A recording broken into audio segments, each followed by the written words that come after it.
విశ్వాసం నమ్మకం ఎక్కడుందో సేవ అదే విధంగా ముఖ్యంగా ఎడ్యుకేషన్ అండ్ హెల్త్ ఈ కార్యక్రమాలను క్రిస్టియన్ మిషనరీస్ ఈ దేశంలో ప్రతి పేదవాడికి అందుబాటులోకి తీసుకొచ్చారు. ఈరోజు ఈ దేశంలో ఈ రాష్ట్రంలో అక్షరాస్యత పెరిగింది.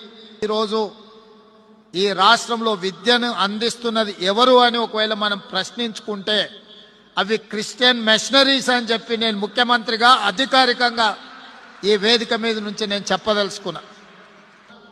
పేదలకు నిరుపేదలకు విద్యను అందించి వాళ్ళలో ఒక విజ్ఞానాన్ని కలిగించి సమాజంలో మంచి పౌరులుగా తీర్చిదిద్దుతున్న క్రిస్టియన్ మిషనరీ స్కూల్స్ ఆదర్శంగా తీసుకోవాల్సిన సందర్భము అవసరం ఉన్నదని చెప్పి ముఖ్యమంత్రిగా నేను భావిస్తున్నా.